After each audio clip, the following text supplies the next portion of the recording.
Nathalie marchait précipitamment dans la rue animée de Paris, les bruits de la ville se mêlant à une frénésie familière. La journée avait été longue et fatigante, pleine de réunions et d'échéances à respecter dans sa grande entreprise. Elle rapprocha la sangle de son sac de son corps alors qu'elle se frayait un chemin à travers la foule, admirant les lumières vives qui illuminaient la ville. Un sentiment de soulagement l'envahit lorsqu'elle réalisa qu'elle n'était qu'à quelques pâtés de maison de chez elle. La routine l'épuisait, mais l'idée d'être à la maison, loin des pressions du travail, lui donnait toujours un nouveau souffle. Le ciel commença à s'assombrir et les premières étoiles apparurent timidement, comme si elle voulait se joindre au spectacle des lumières urbaines. Nathalie sentit la brise fraîche de la nuit caresser son visage, apportant avec elle l'odeur du pain frais d'une boulangerie voisine. Elle sourit à l'idée de préparer quelque chose de spécial pour le dîner. Cependant, cette tranquillité fut brusquement interrompue. Soudain, un policier, grand et à l'air sévère, l'a arrêtée. « Et, toi ? Arrête-toi un instant. » Sa voix résonnait avec autorité, ce qui fit immédiatement s'arrêter Nathalie. La confusion l'envahit lorsqu'elle réalisa que le policier la surveillait d'un air enquêteur, comme si elle était une criminelle. « Désolé, officier, mais je rentre juste chez moi, » répondit-elle, essayant de rester calme. Son cœur s'accéléra et un sentiment d'inconfort commença à s'installer. « Je ne fais rien de mal. » Julien, le policier, ne semblait pas satisfait de la réponse. « Vous marchiez de manière suspecte. Qu'y a-t-il dans votre sac ?» Il a fait un geste imposant, ce qui a amené certains passants à s'arrêter et à observer la scène. L'humiliation commença à se répandre sur Nathalie, qui sentit sur elle des regards curieux. « J'ai juste quelques affaires personnelles, rien dont tu devrais t'inquiéter, » dit-elle, essayant de s'expliquer. « Je veux juste rentrer à la maison. Ce n'est pas comme ça que les choses fonctionnent. Tu dois me montrer ce que tu portes, » insista Julien en se rapprochant encore plus. Le ton de sa voix était menaçant et la frustration de Nathalie grandissait. Elle regarda autour d'elle et remarqua que quelques personnes s'étaient arrêtées pour regarder, mais personne ne semblait disposé à intervenir. « C'est un abus de pouvoir, » dit Nathalie en essayant de calmer sa voix. « Je ne suis pas une criminelle. Je suis une femme ordinaire qui rentre à la maison après une journée de travail. » Julien rit sarcastiquement, ignorant ses paroles. « Tu peux être ce que tu veux, mais ton apparence n'aide pas. Tu sais comment les choses se passent ici. » Ces paroles résonnèrent comme un coup de poing dans le ventre de Nathalie. Elle ressentit une vague d'indignation et d'impuissance tandis que la tension montait autour d'elle. « Je suis l'épouse du commandant Rachid, » déclara-t-elle d'une voix plus ferme. « Et je vais le signaler. » Cette révélation l'a rendue plus forte, mais l'agressivité du policier n'a pas diminué. Il la regarda, l'expression de son visage changeant légèrement mais toujours pleine de mépris. « Tu penses que ça change quelque chose ? Ne me fais pas rire, » a-t-il répondu avec un sourire arrogant, comme si la position de Rachid ne lui disait rien. Nathalie sentit son cœur se serrer, entouré de regards curieux et jugés. L'humiliation s'intensifia et le sentiment d'impuissance l'enveloppa comme un nuage sombre. « Je ne vais pas rester ici et être traitée comme une criminelle, » a-t-elle déclaré, essayant de garder son sang-froid, mais la colère et la tristesse se mêlaient dans sa poitrine. Les gens ont commencé à murmurer, certains exprimant leur indignation à voix basse. Nathalie regarda autour d'elle, cherchant du soutien, mais ne trouva que des visages qui s'éloignèrent, comme s'ils ne voulaient pas s'impliquer. « Si tu ne te tais pas, tu vas le regretter, » menaça Julien, le ton de sa voix devenant plus agressif. Nathalie sentit l'adrénaline couler dans ses veines, et un mélange de peur et de détermination l'envahit. « Je n'ai pas peur de toi, » répondit-elle, un regard de défi dans les yeux. Le monde autour d'elle semblait s'être arrêté, et il ne restait plus que l'échange tendu entre elle et le policier qui l'avait humiliée. Et alors que la ville de Paris poursuivait sa routine frénétique, Nathalie a été prise dans un moment qui allait changer sa vie pour toujours, une bataille entre dignité et oppression au milieu d'une nuit qui promettait d'être bien plus qu'un simple retour à la maison. Nathalie ferma la porte d'entrée avec fracas, le son se répercutant dans son esprit comme l'écho d'un incendie qui se propage. Son cœur battait vite et chaque respiration lui rappelait l'humiliation qu'il venait de subir. Elle s'appuya contre la porte, essayant de reprendre son souffle, alors que les images de sa rencontre avec l'agent Julien lui revenaient à l'esprit en flash douloureux. Le regard méprisant, les propos tranchants, le sentiment d'impuissance face à ces accusations infondées. C'était comme si le monde s'était effondré en un instant. Rachid, son mari, était dans la pièce et examinait quelques documents. Il leva les yeux lorsqu'il entendit la porte. Instantanément, il remarqua le changement dans l'atmosphère. L'expression de Nathalie disait tout. Il se leva, inquiet, et se dirigea vers elle. « Nathalie, que s'est-il passé ?» Sa voix était douce, mais il y avait une note d'urgence qui ne passa pas inaperçue. C'était un policier. Il m'a arrêté dans la rue, m'a accusé d'agir de manière suspecte. Je venais juste de rentrer, Rachid. Sa voix tremblait et les larmes menaçaient de couler. Il ne m'a pas laissé expliquer. C'était humiliant. L'expression de Rachid se durcit. Il savait que la situation était grave, non seulement à cause de la douleur de Nathalie, mais aussi à cause de ce qu'elle signifiait. Nathalie, je suis désolé. C'est inacceptable.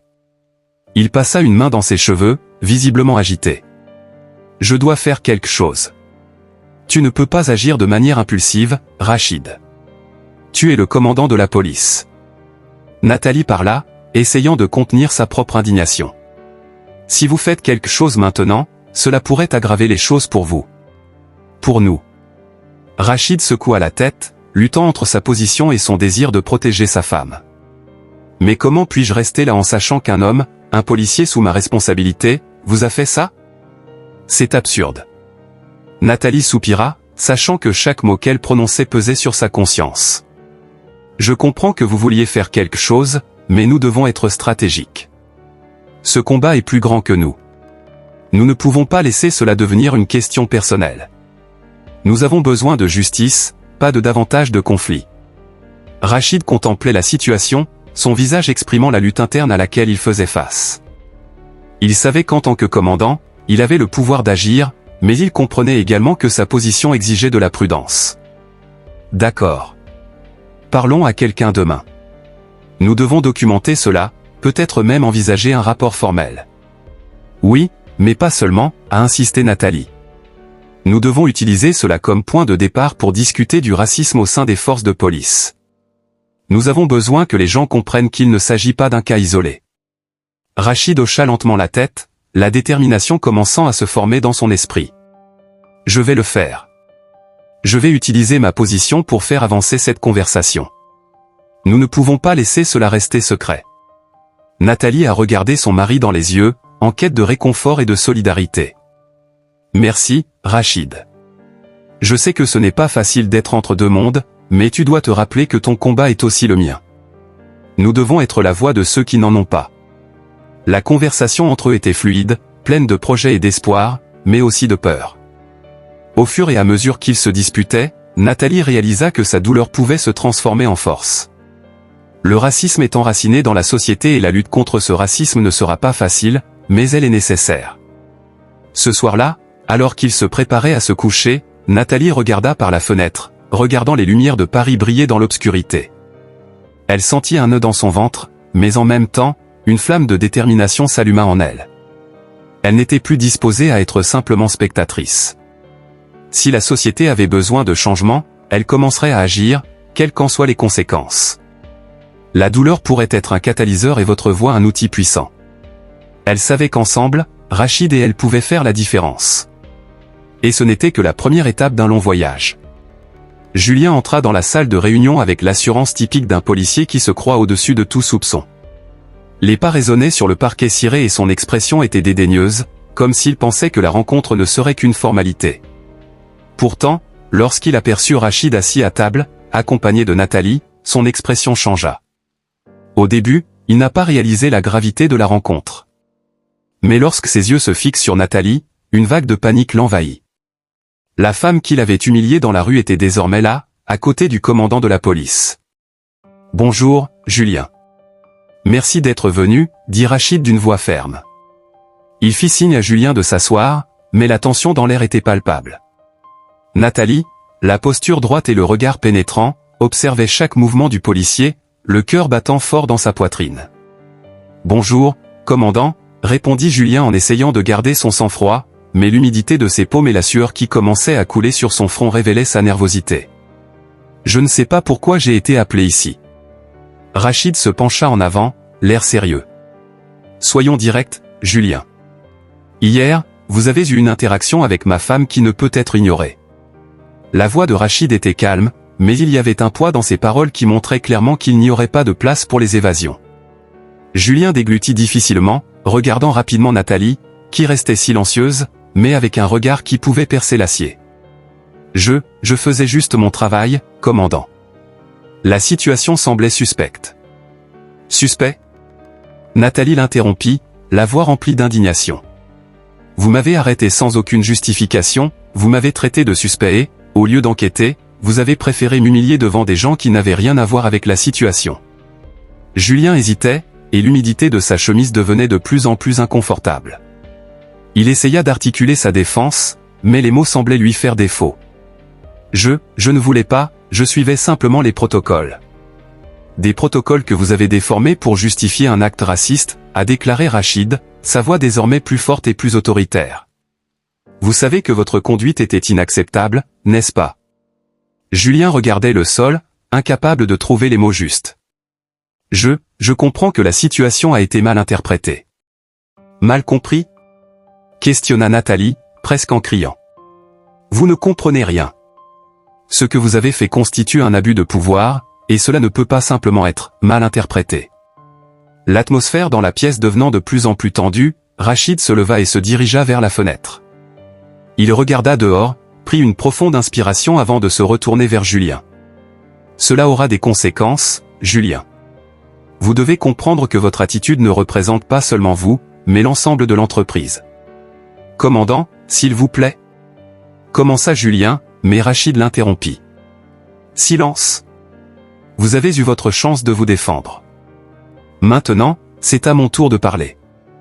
Rachid s'approche de Nathalie et lui pose la main sur l'épaule en signe de soutien. Nathalie n'est pas seulement ma femme, c'est une citoyenne qui mérite le respect et vous n'avez aucune idée de l'impact que vos actes ont eu sur elle.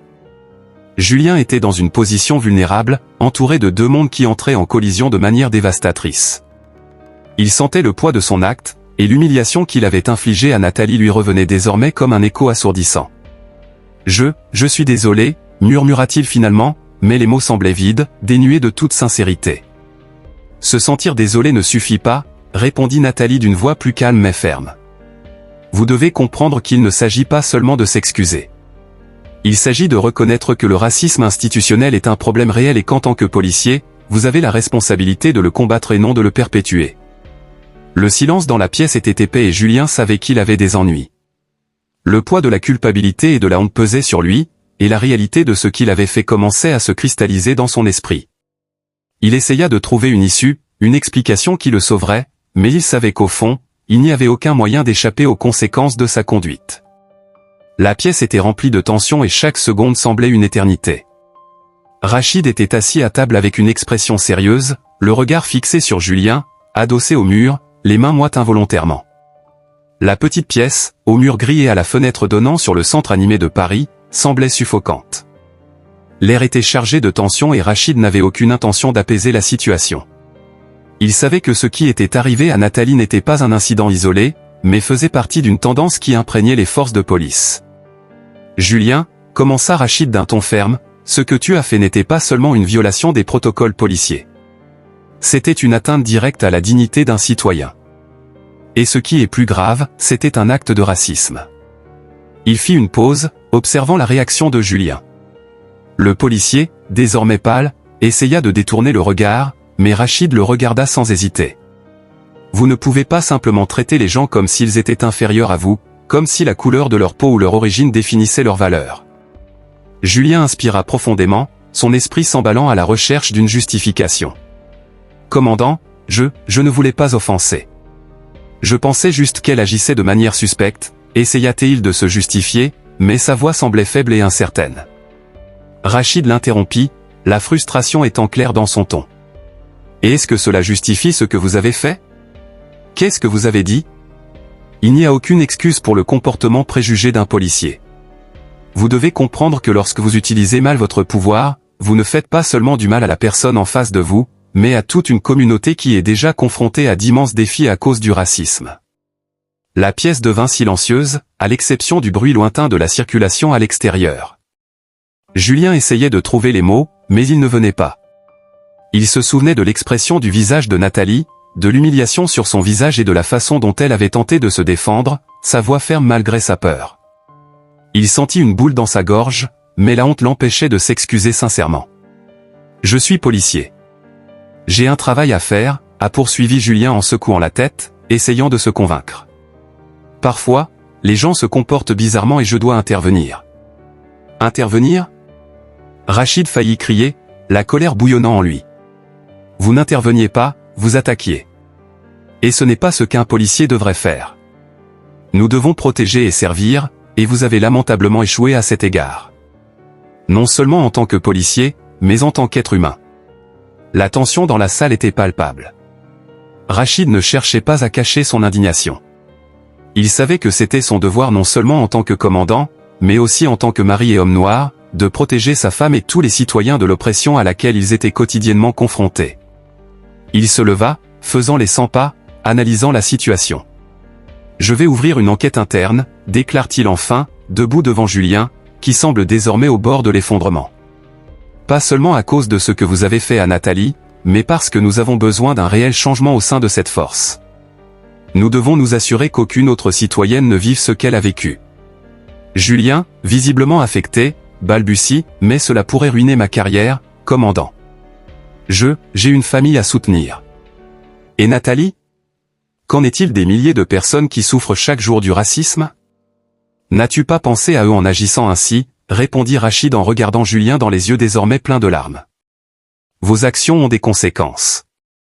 Et vous devez être prêt à y faire face. L'officier s'est finalement affalé sur sa chaise, la tête baissée. La culpabilité le consumait.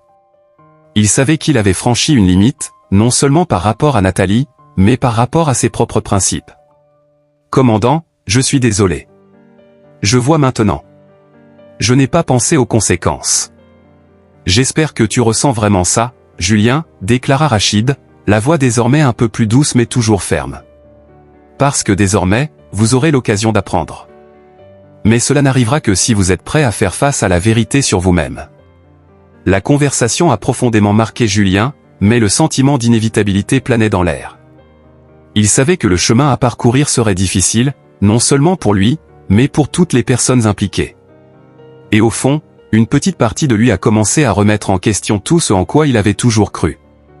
Le jour s'est levé à Paris avec un ciel nuageux, reflet de la tension qui planait sur la ville. Nathalie, désormais active dans la lutte contre le racisme institutionnel, se sentait nerveuse mais déterminée. Elle avait été invitée à un événement dans un centre communautaire où elle parlerait de son expérience et du besoin de changement au sein du corps policier. Pendant qu'elle se préparait, Rachid la regardait avec admiration. Il savait à quel point il était difficile pour Nathalie de faire face au traumatisme du passé, mais il voyait aussi la force qui venait d'elle. « Es-tu prêt ?» a demandé Rachid avec un sourire encourageant. « Je pense que oui. » répondit Nathalie en prenant une profonde inspiration. « Il est temps de mettre en lumière ce que beaucoup préfèrent ignorer. Je serai là, à tes côtés, comme toujours. » Il lui prit la main, entrelaçant leurs doigts. « Vous n'êtes pas seul dans ce combat. » Lorsqu'ils sont arrivés à l'événement, l'environnement était plein de gens, tous unis par un objectif commun. Nathalie a ressenti la chaleur de la solidarité en regardant les visages qui la regardaient, certains familiers, d'autres inconnus, mais tous animés d'un désir de changement. Elle monta sur scène, le cœur battant, et commença à parler, ses paroles chargées d'émotion.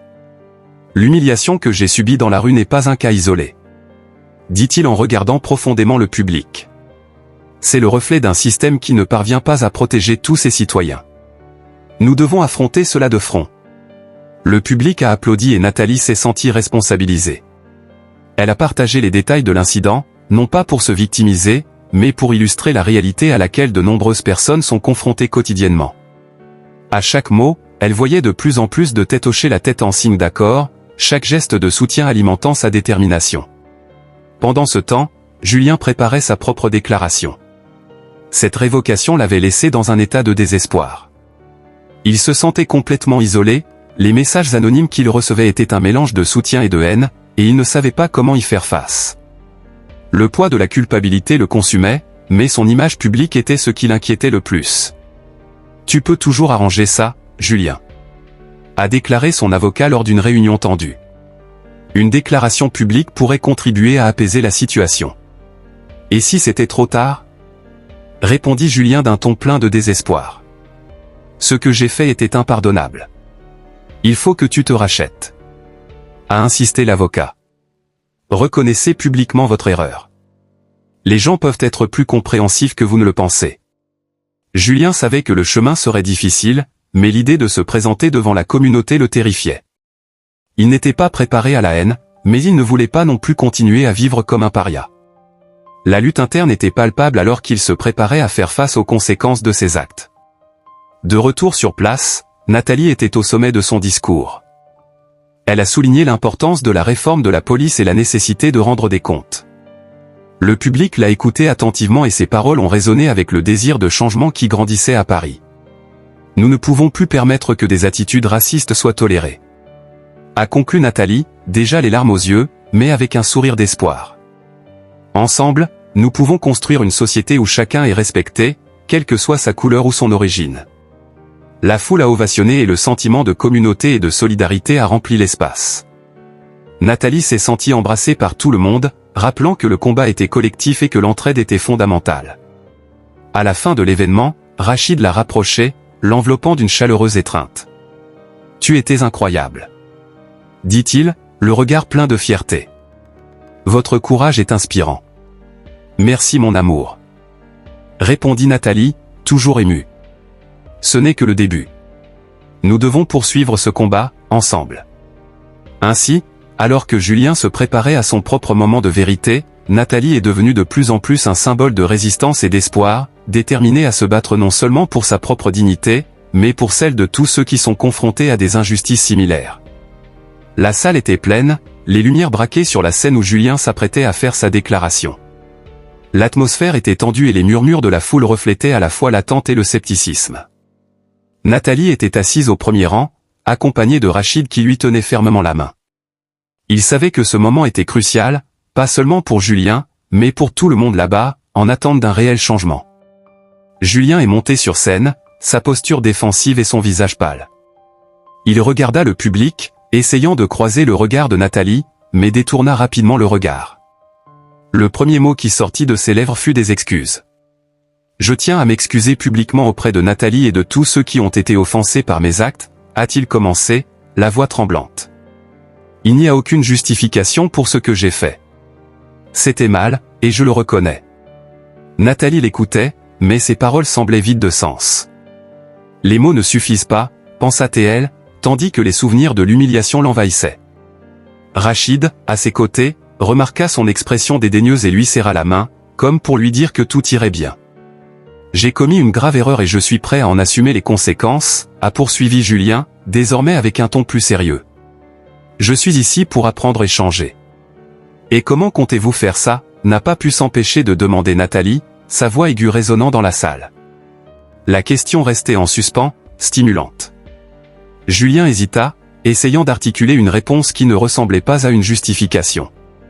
Je veux m'engager à participer à des programmes de sensibilisation au racisme et à la discrimination. Je veux mieux comprendre l'impact de mes actions. Et qu'est-ce que cela change pour ceux qui ont déjà été blessés, a-t-elle répondu, l'indignation grandissant. Pensez-vous qu'un cours puisse effacer la douleur que vous avez causée? Le racisme n'est pas qu'une question personnelle, Julien. C'est un problème systémique que vous, en tant que policier, perpétuez chaque jour. Le public était silencieux, surpris par la fermeté de ses propos. À ce moment-là, un journaliste a levé la main. Julien, saviez-vous qu'un enregistrement de votre rencontre avec Nathalie a circulé sur les réseaux sociaux? La vidéo révèle non seulement son humiliation, mais aussi d'autres comportements qui indiquent un schéma de racisme dans ses interactions avec les citoyens. Julien pâlit encore davantage et Nathalie ressentit une vague de satisfaction. La vérité était enfin révélée.